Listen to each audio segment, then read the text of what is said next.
Hello, Miami University and all Oxford community. I'm Jenna. And I'm Anna, your co-host for tonight's show. Welcome back to Miami Television News. Miami's vaccination mandate is in full effect, not only in Oxford, but also at Miami's regional campuses, Hamilton and Middletown. Here in Oxford, Brick Street Bar previously offered a vaccination clinic where, in exchange for getting vaccinated, students were entered in a chance to receive a VIP pass and other merchandise. Students have been heading over to Brick for both shots and shots. Brick Street is leading the charge against COVID-19 by requiring all students to show proof of vaccination or a negative COVID-19 test in order to enter. These rules were put in place before Miami University required all students to be vaccinated and before the city of Oxford mandated masks across the city. MTN's Zoltan Feldman spoke to Miami students to see how they were feeling about the recent COVID-19 news. Over the past year and a half, Miami students and professors have had to sit behind computer screens in order to conduct classes due to COVID-19. This semester has seen the return of in-person learning, but with a caveat. Facial coverings must be worn at all times. Miami University decided that in order to ensure the safety of its students and workers, masks must be worn inside of all academic buildings, dining halls, dorm hallways, and classrooms. Personally, I really appreciated that. I am immune compromised, so it is really important for me to always wear a mask wherever I go inside. And I thought it was really nice that they implemented that, especially since they didn't have the vaccine mandate yet. There has been no word on if masks would phase out of the classroom over the semester due to the vaccine mandate, but many have linked the solution to the vaccine. I do agree with the vaccine only because there's so many other vaccines that are required to go into school, so I don't see why COVID would not be something that could be required as well. So I don't see a problem with that, and I feel like it would be really helping to get everyone back into a normal everyday life, especially here. It's just the first step towards that. The university shares the same values because on August 31st, the university announced the mandate for all students to have their first dose of the vaccine by October 25th of this semester. This announcement came after the FDA approved the Pfizer vaccine and OSU's campus required all students to have the vaccine as well. Students are able to exempt from the vaccine requirement through ethical and religious reasons. With this announcement, a wave of criticism, support, and other opinions were posted on social media platforms. Twitter, Facebook, Instagram, and Yik Yak were full of students voicing their opinions on the news. I decided to ask students in person what their opinions on the matter were. Honestly, I don't know if it should happen because, like I just said, there's already a good number of people vaccinated, and if you want to get vaccinated, you can get vaccinated. There are obviously resources if you're able to. If you're not going to get vaccinated, it's just kind of your own thought. And then on top of that, it's not even really a mandate because there's so many reasons why you can get exempted from it. There's really no reason there should be a mandate besides if you just don't care about the vaccine. I thought it was kind of a bold move. We have some people who might be against it, but I think people are more prone to being out and about, and they have a higher chance of spreading it, and I think we should do our part to help end it, and I already have it, and I think it was a best decision for me, and I think that it's a good decision for everyone to get. The same week that the vaccine mandate was put into place, the city of Oxford announced a new emergency mask ordinance. This mandate required that any person above the age of 6 wear a mask when inside a business or when using public transportation in the city of Oxford. This mandate is scheduled to end on December 13th, right after the fall semester would end and Miami students would be heading home for J-term. This announcement brought the same responses from students on social media, so I asked Miami students for their opinion on the mandate as well. I just wish that we didn't have to wear masks in classrooms and stuff, because honestly it kind of prohibits some of learning. For my creative arts, I have to take an acting class, so it's really hard to learn acting when your face is half covered. So with that, there should be some exceptions, and plus it's kind of hard to breathe, and especially with all the coughing and stuff going around, it's kind of sucks. It was a little upsetting because I was, sent an email several months ago saying that there weren't going to be any masks mandates, and then it ended up happening. And then what I even found out is that 75% of the school students and faculty are vaccinated, which are really good numbers considering the entire state of Ohio and the country in general. And it's just kind of wondering, why are we having this kind of mass mandate? And then on top of that, a vaccine mandate when already 75% of the students and faculty are vaccinated already. Before the mandate was in place, some businesses were taking precautions to contain COVID-19. Brick Street was one of the most notable examples of this. Brick Street was requiring that all entrants must be vaccinated in order to enter. Those who were not vaccinated could show proof of a negative COVID test to enter as well.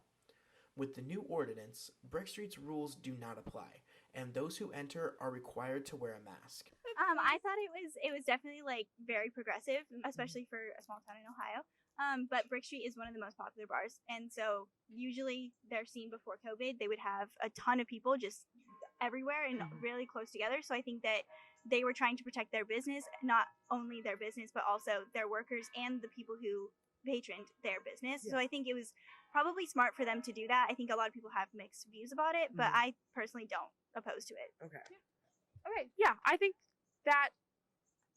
Oh my gosh, I wish I could say my words. Okay.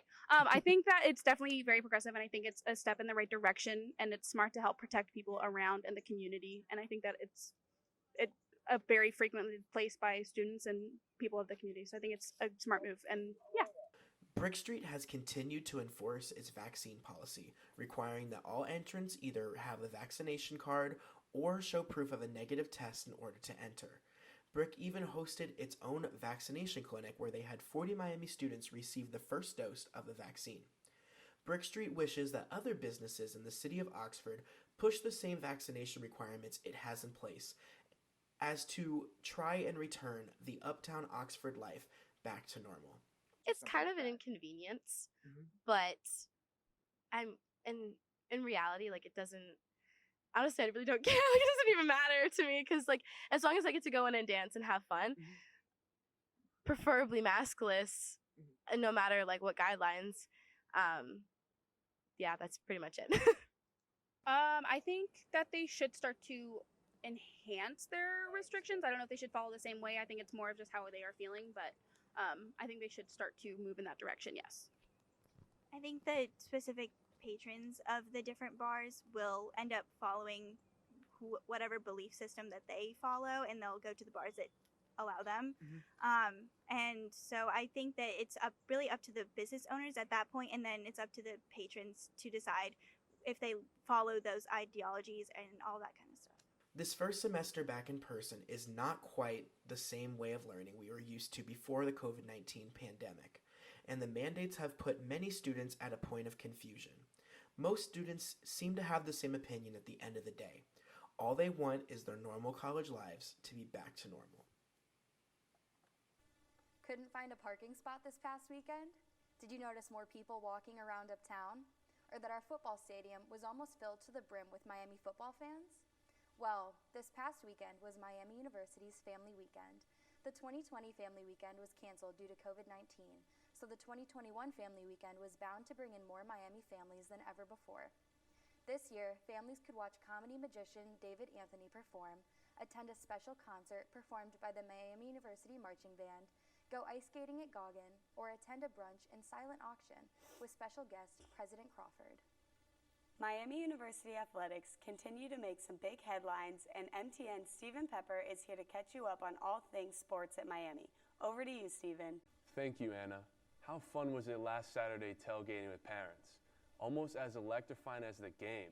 What an atmosphere it was to watch the Redhawks open MAC play with a 28-17 win over Central Michigan University. Quarterback Brett Gabbert looked excellent in the first quarter, hitting Andrew Homer and Jack Sorensen for a pair of touchdowns, leading Miami to a 14-0 start.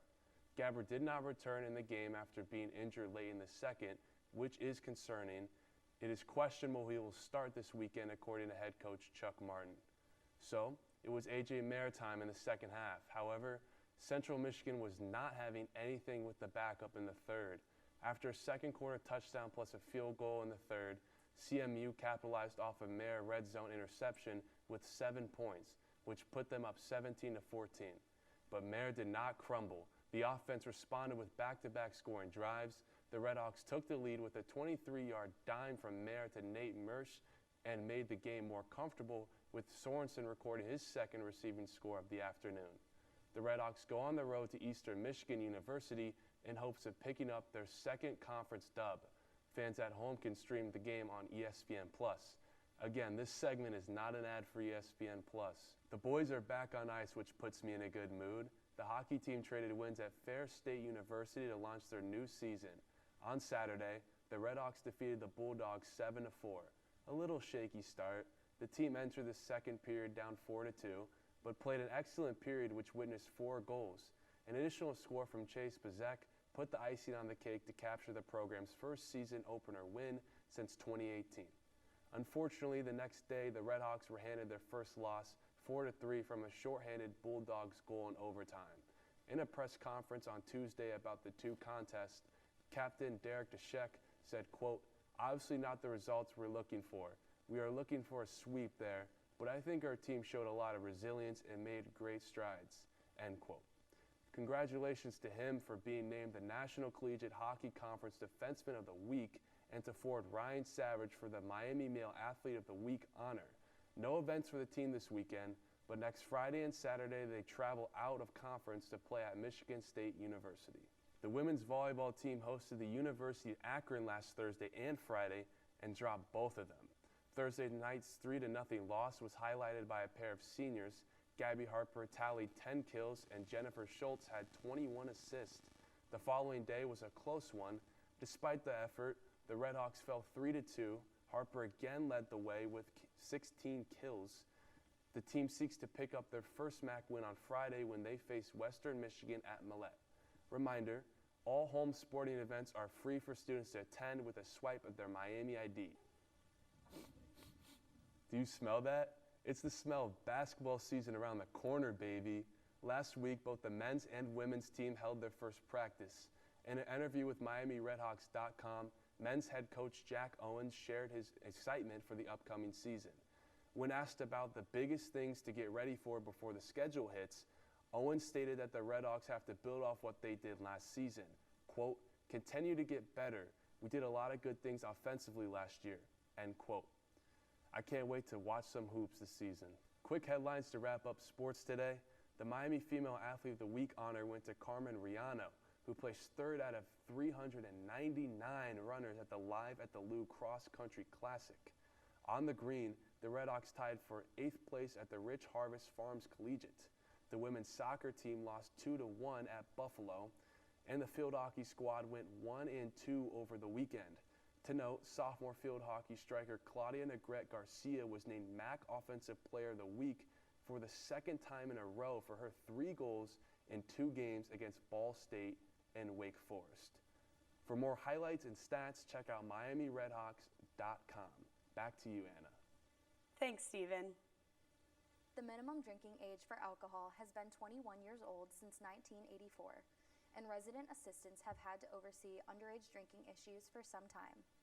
However, the United States Congress extended the permitted age for purchasing tobacco and e-cigarettes from 18 to 21 years old, leaving resident assistants, not only at Miami, but nationwide, to take on more responsibilities. We have had many notable people on Miami's campus, and this past week, we had the opportunity to speak with special guest Juju Chang. She is the co-anchor of ABC's Nightline and was here on campus to speak about anti-Asian racism in America. MTN's Nia Hinson and Jenna Landgraf were able to get the scoop. If you went back 30 years ago and saw yourself where you are today, would that surprise you? Would that shock you? It would shock me. I'd be like, you are a hot mess. I don't even know what you're thinking. Yeah, I mean, 30 years ago when I was literally sitting in your chair, I had a vague idea that maybe I would go and be a local news anchor, right? And I think I've just sort of followed my gut, you know, and did what I needed to do to get to where I was, to the next place and to the next place. And, you know, one of my, I refer to Oprah as my spirit animal often, but I've interviewed her multiple times, and she once said, you know, famously, you have to do what you have to do until you can do what you love to do.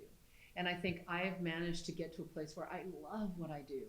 And I've told so many stories along the way, many of them because they were assigned to me, many because there was, you know, and now I just feel like I have more freedom to do that. But I went far, I exceeded my expectations. You know, the little girl who got on her bicycle to say that the hostages are freed now anchors the show that was born out of that.